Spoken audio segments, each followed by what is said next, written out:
ओम नमः शिवाय। हरि ओम नमो नमः। श्री पतंजलि योग सूत्र। ओम नमः शिवाय। ओम नमः शिवाय। हरि ओम नमो नमः। पतंजलि योग सूत्र अनुसार अष्टांग योग को वर्णन गर्न गइरहेको छु म। यो प्रकरण हिन्दी अनुवादमा हुनेछ। अबका आउने दिनहरूमा मैले नेपाली अनुवाद तथा अंग्रेजी भाषा अनुवादमा पनि वर्णन गर्ने गरेको छु, तर अहिलेलाई हिन्दी अनुवादमा भन्न गइरहेको छु। संस्कृत श्लोक अष्टांग योग को यम नियमासन प्राणायाम प्रत्याहार धारणा ध्यान समाधयोष्टावंगानि। शब्दार्थ यम नियमासन समाधय, यम नियम आसन प्राणायाम प्रत्याहार धारणा ध्यान समाधि, ये अष्टो अंगानि 8 योग के अंग है। अन्वयार्थ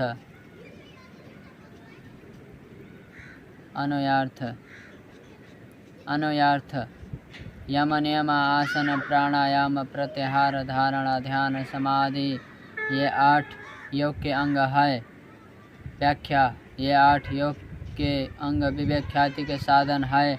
उनमें से धारणा ध्यान समाधि साक्षात सहायक होने से योग के अंतरंग साधन कहलाते हैं। यम नियम आसन धारणा, यम नियम आसन प्राणायाम प्रत्याहार, ये बहिरंग साधन कहलाते हैं। यम नियम योग के रुकावट हिंसादि वितर्क को निर्मूल करके समाधि को सिद्ध करते हैं। अन्य 3 अगले अगले अंग में उपकारक है, अर्थात आसन के जीतने पर प्राणायाम की स्थिरता होती है और प्राणायाम की स्थिरता से प्रत्याहार सिद्ध होता है। समाधि पाद में बतलाए हुए अभ्यास वैराग्य।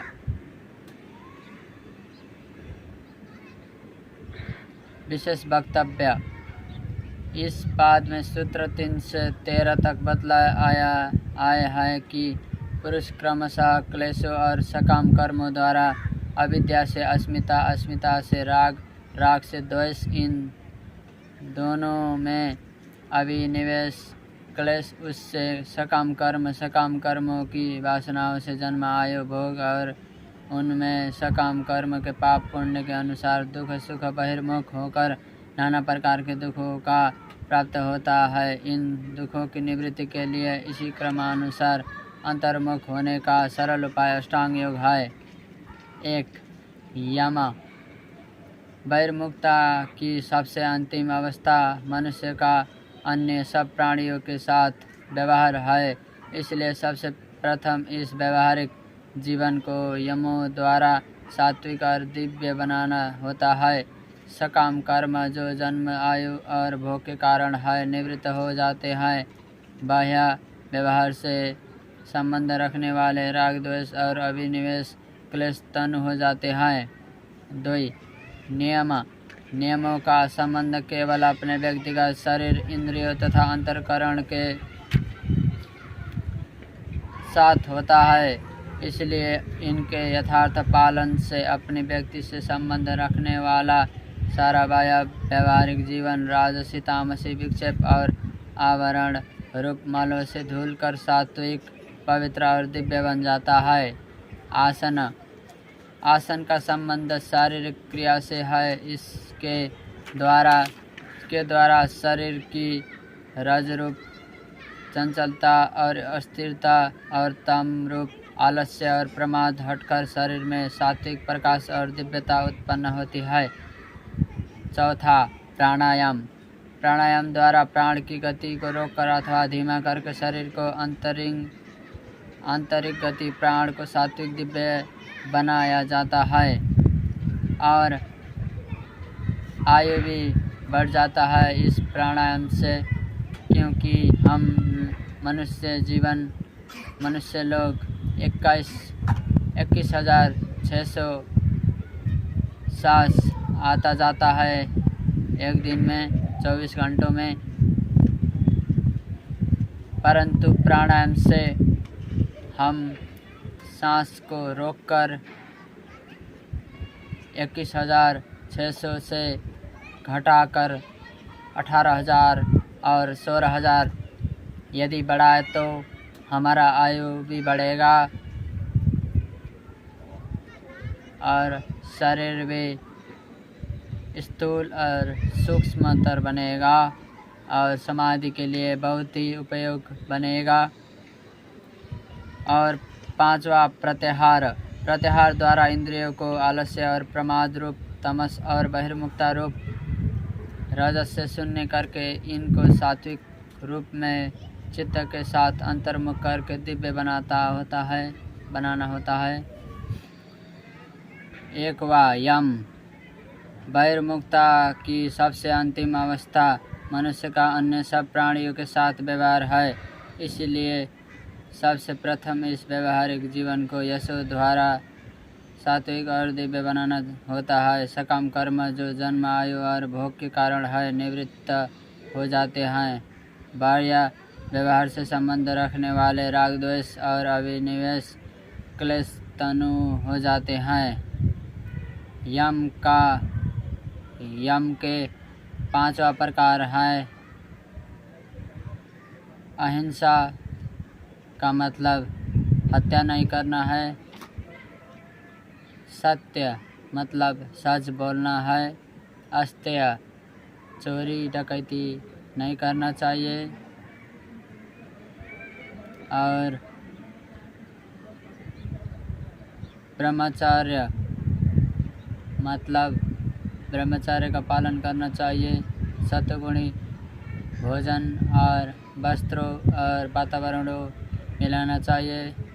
ब्रह्मचर्य का मतलब वीर्य का सही उपयोग करना चाहिए। संभोग जितना जरूरी है उतना ही करना चाहिए।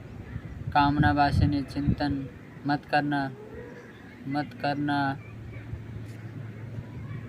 वासना से कामना से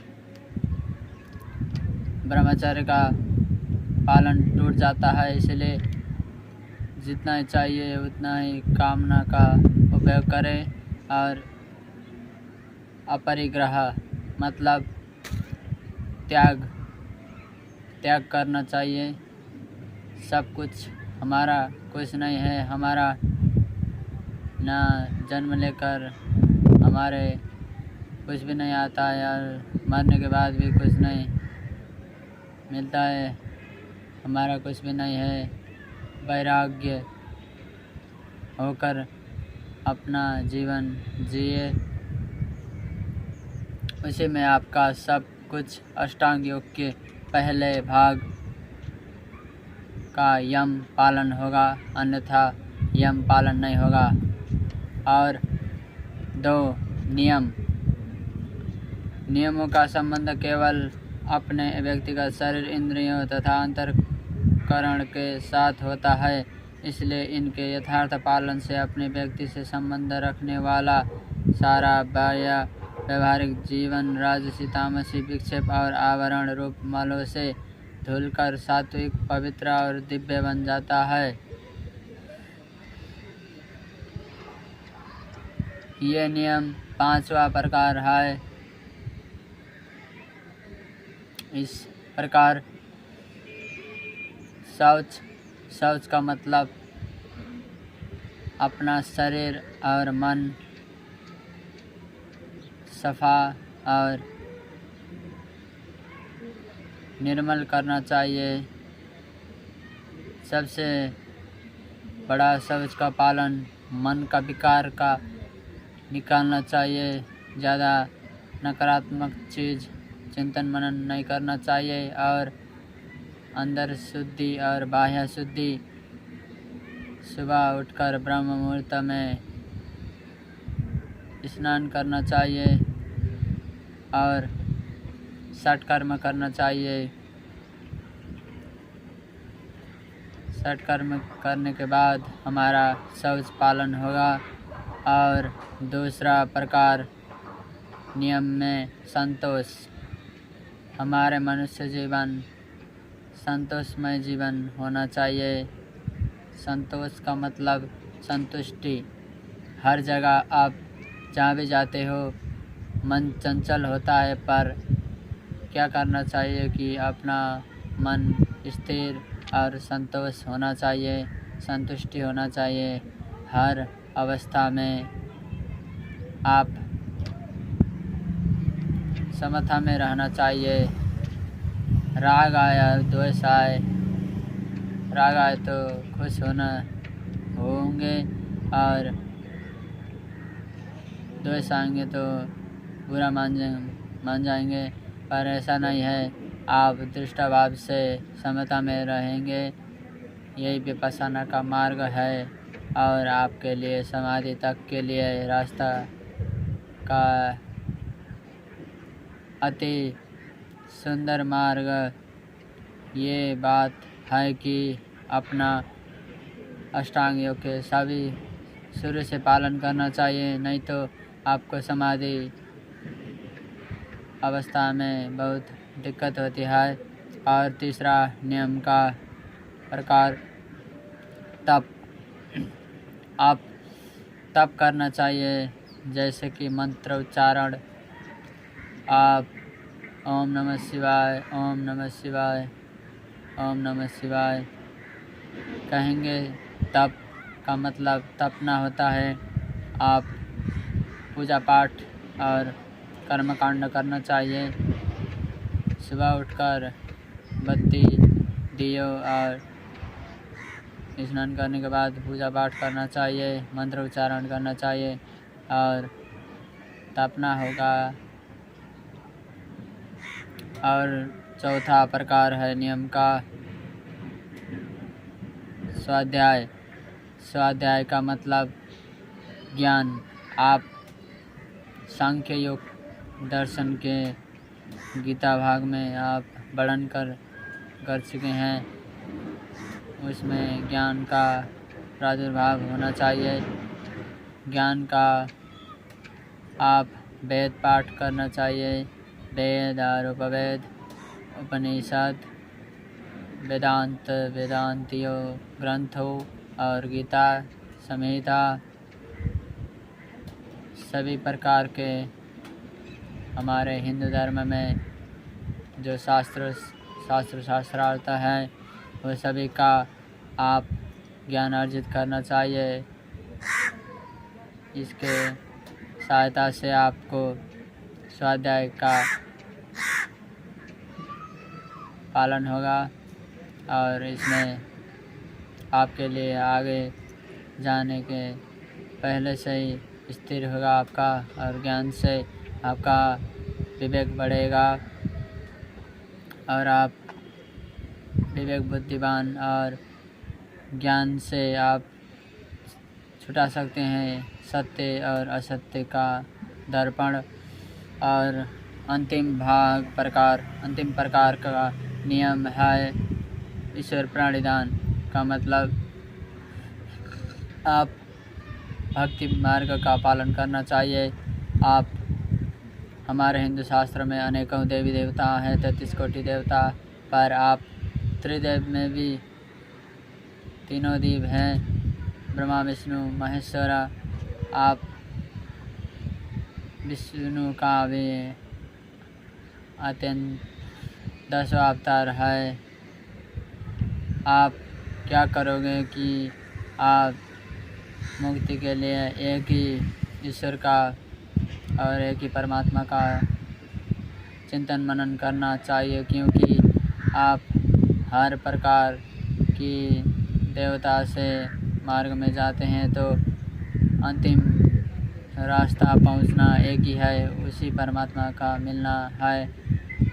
इसलिए आप क्या करना चाहिए कि आप एक देविका और देवता की, जैसा कि आप शिव का भक्ति मार्ग में जाओ और अथवा और विष्णु का और ब्रह्मा का और देवी काली और सरस्वती और लक्ष्मी, जितने में कोटि कोटियाँ देवता है उसी का एक ही रास्ता से जाना चाहिए, या राम या कृष्ण या परशुराम, आप जिससे भी जाओ, बुद्ध भगवान जिससे भी जाओ, पर एक ही मार्ग से चले जाओ। आपका यम नियम पालन होगा। सबसे बड़ा यम नियम पालन किस धर्म में होता है कि जैन धर्म में होता है। आप जैन धर्म का पालन करना चाहिए। आप हिंदू हो तो कोई मतलब नहीं है, हमारा जैन उसे में परिवर्तन नहीं होना है। आप हिंदू में रहिए, आज आप मुस्लिम में हो तो मुस्लिम में रहिए, जैन में हो तो जैन में रहिए, पर आप जाति के नाम में धर्म प्रचारक मत करिए। आपका शरीर धर्म है, पर आपका आत्मा जाति नहीं है, जाति भेद नहीं है। इसलिए आप अष्टांग योग के मार्ग में चले जाएंगे तो यम नियम के पालन जैन धर्म में अच्छा से होगा, क्योंकि वहाँ से सत्वगुणी होते हैं। और अष्टांग योग के तीसरा प्रकरण आसन का संबंध शारीरिक क्रिया से है। इसके द्वारा शरीर की रज रूप चंचलता और अस्थिरता और तम रूप आलस्य और प्रमाद हटकर शरीर में सात्विक प्रकाश और दिव्यता उत्पन्न होती है। आप आसन से क्या करोगे कि शरीर का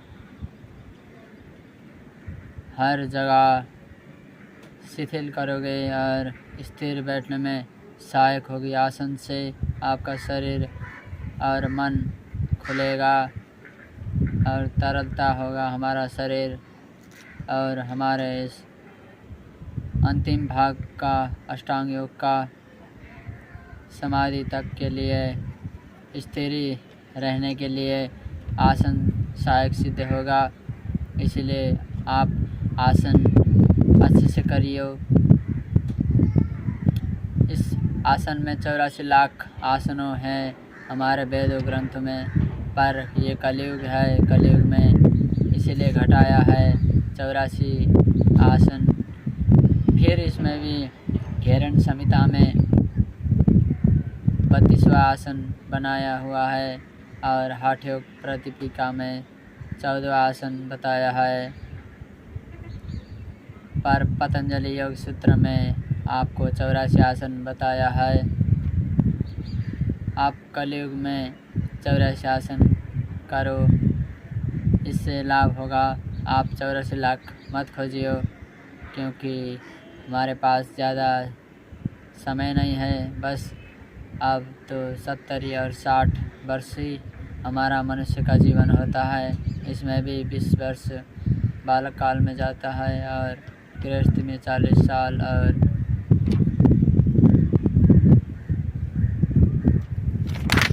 दूसरी बात तीर्थ यात्रा का 60 वर्ष और अंतिम हुआ भाग संन्यास में समय नहीं मिलता है, इसलिए पहले ही करना चाहिए।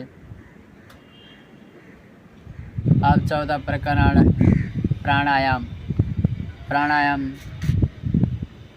द्वारा प्राण की गति को रोककर अथवा धीमा करके शरीर की आंतरिक गति प्राण को सात्विक दिव्य बनाया जाता है।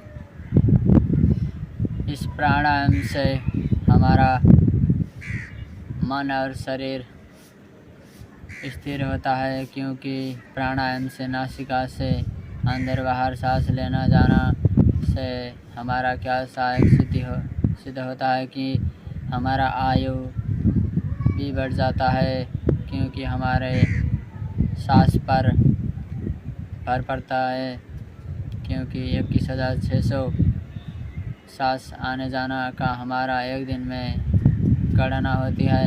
परंतु हम प्राणायाम से हमारे आयु बढ़ जाता है, क्योंकि हम प्राणायाम में सांस को रोकते हैं।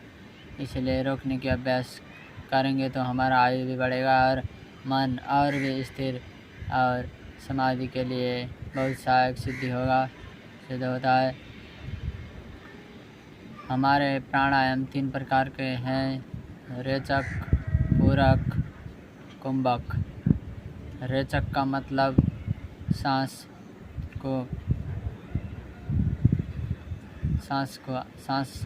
आता है, पूरक का मतलब सांस जाता है और कुंभक का मतलब सांस रोकना है।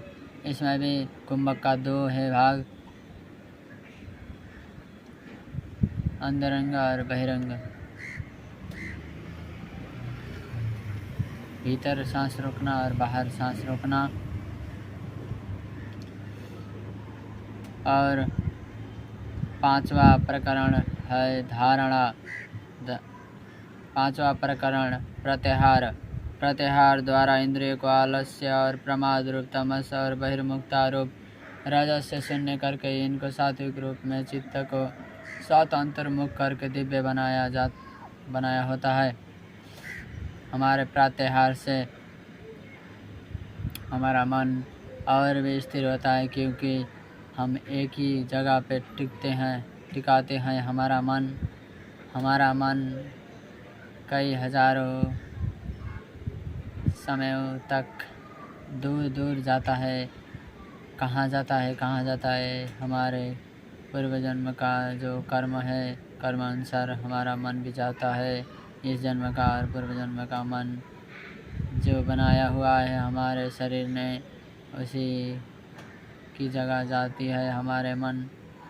इसलिए प्रत्याहार से एक ही स्थान पर रुकाना, सांस आया हुआ है, गया हुआ है, उसी में टिकाने के लिए प्रत्याहार सहायक सिद्ध होता है। और त्राटक के वजह से हमारे प्रत्याहार में सिद्ध सहायक होती है। और आप अकेले जंगल में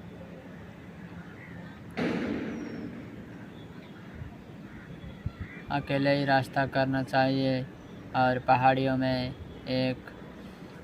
हिमालयों में अकेले जाएंगे तो आपके प्रत्याहार और भी दृढ़ होगा, क्योंकि आपको डर, भय, लोभ, लाभ सब मनुष्य आप समूह में होंगे तो आपके मन और विकार होगा, राग आएगा और दोष आएगा। आप भीड़ भाड़ में रहेंगे तो, परंतु अकेले बैठेंगे तो आप जंगल में आप अकेले बैठेंगे तो आपका प्रत्याहार और भी सूक्ष्मतर होगा। प्रत्याहार 4 प्रकार के हैं: इंद्रिय, कर्म, प्राण, मनो। और 6वां प्रकरण धारणा द्वारा चित्त के मूड और क्षिप्त रूप तमस और रजस को हटाकर उसको सात्विक रूप से वृत्ति मात्र से किसी एक विषय में ठहरा कर दिव्य बनाना होता है। धारणा मतलब मन को एक ही जगह में टिकाना है। आप ऐसे प्रयास कर सकते हैं विपश्यना का मार्ग, जैसे कि शरीर डुलाना सिर से पांव तक। और ये एक प्रकार का है। और दूसरा, सबसे पहले धारणा के लिए आप सांस को आनापान करेंगे। सांस आया हुआ है, गया हुआ है, उसी में ध्यान देंगे तो हमारा मन इधर उधर नहीं भागेगा, एक ही जगह में रुकेगा। नासिका के तीनों कायों को बाहर।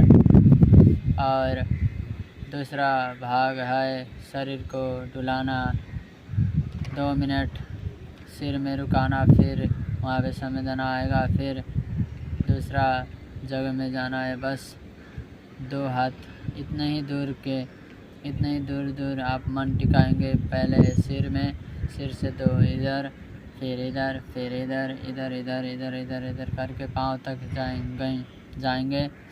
और उसमें संवेदना आएगा, स्थूल पहले आएगा और सूक्ष्म बाद में आएगा, और उसके बाद हमारा पूरा शरीर तरंग होता है। हमारे अंदर पूरा तरलता होगी, तरंग होगी।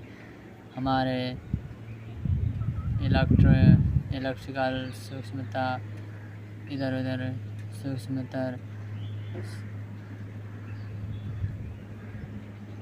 सूक्ष्मतर आएगा, और धारणा के लिए सबसे बढ़िया अकेले शांत बैठेंगे। और अब उसके सहायक सिद्धि क्या होगी कि ध्यान के लिए बहुत ही उपयोगी है धारणा। अब 7वां प्रकरण ध्यान। जिस विषय में चित्त को वृत्ति मात्र से ठहराया है, उस वृत्ति को अस्थिर करने वाले रजस और प्रमाद उत्पन्न करने वाले तमस को हटाकर चित्त को उस सात्विक दिव्य रूप से लगातार उस एक वृत्ति में ही ठहराना होता है। ध्यान का मतलब एक ही जगह में मन रुकता है और आँख बंद करना है, और हमारे मन भी एक जगह में टिकाना है। विपश्यना के मार्ग में जाएंगे तो तीसरा प्रकार का होता है। ध्यान 2 प्रकार की है, सगुण और निर्गुण। सगुण का मतलब इस बाह्य जगत में सगुण है स्थूल शरीर। ऐसा ध्यान होता है क्योंकि जैसे कि आधी घंटा और 1 घंटे के लिए और 1 दिन के लिए और 2 दिन के लिए, जैसे सगुण ध्यान है। और निर्गुण ध्यान मतलब निराकार वैराग्य भाव से, जैसे कि आदि योगी शिव, वो ऐसे देवता है पूरा जीवन वैराग्य से बिताया हुआ है। जीवन गृहस्थ में भी वैराग्य प्रकरण अनुसार बिताया हुआ है जीवन। उसका मतलब निराकार है। ये बाह्य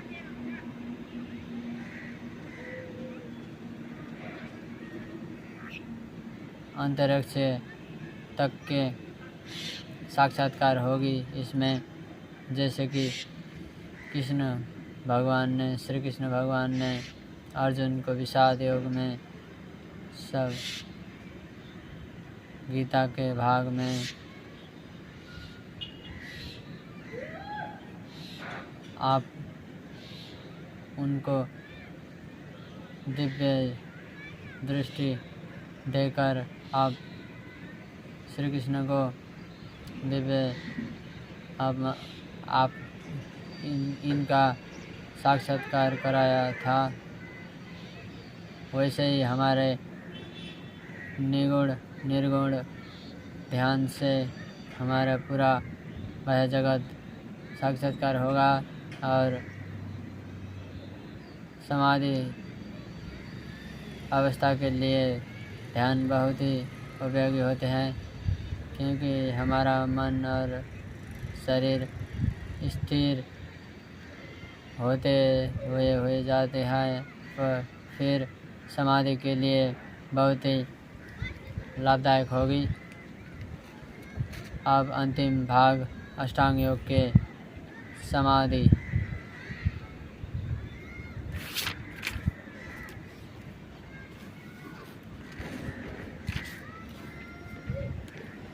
समाधि जिस विषय में चित्त को वृत्ति मात्र से ध्यान में अविच्छिन्नता के साथ लगाया है, उस ध्येयकार वृत्ति को जो रजस ध्यान और ध्यात्री रूप आकर्ता में ले जा रहा है, और तमस जो उस ध्यान और ध्यात्री रूप आकर्ता को रोके हुए है, उस लेश मात्र रजस और तमस को भी हटाकर समाधि में चित्त का उस सात्विक दिव्य रूप में ध्यात्री और ध्यान से शून्य जैसा होकर केवल ध्यायकार रूप से वासना होता है।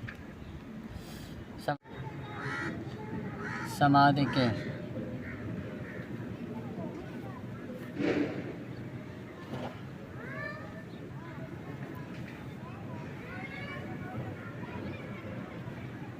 समाधि का मतलब बहुत ही महत्वपूर्ण अष्टांग योग के एक अंग है। जो समाधि में क्या होता है कि हम 7वां अष्टांग योग का पालन करेंगे। यम, नियम, आसन, प्राणायाम, प्रत्याहार, धारणा, ध्यान।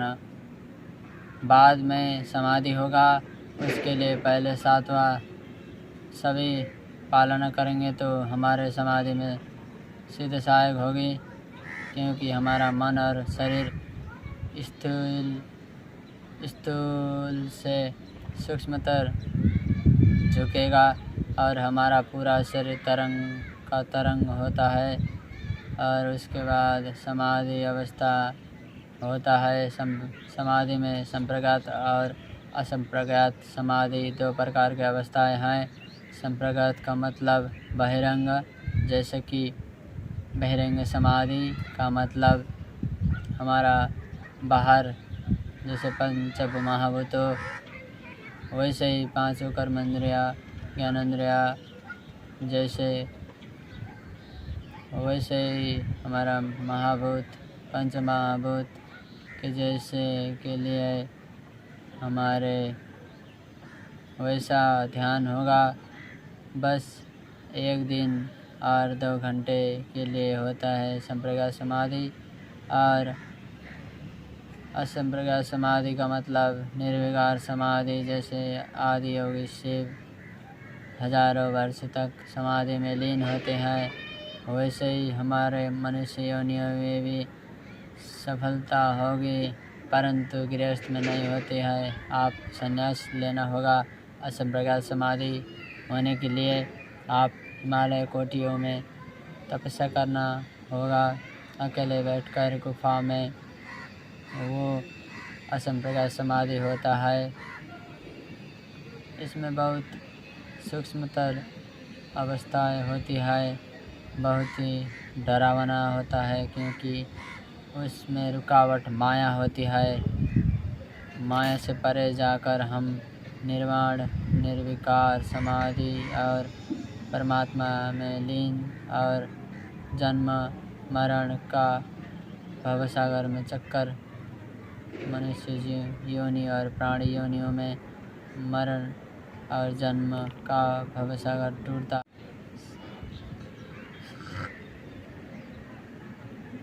अंतिम योनि है निर्वाण होने के लिए, और माया से परे जाकर हम ओमकार ध्वनि और ब्रह्म योनि, ब्रह्म और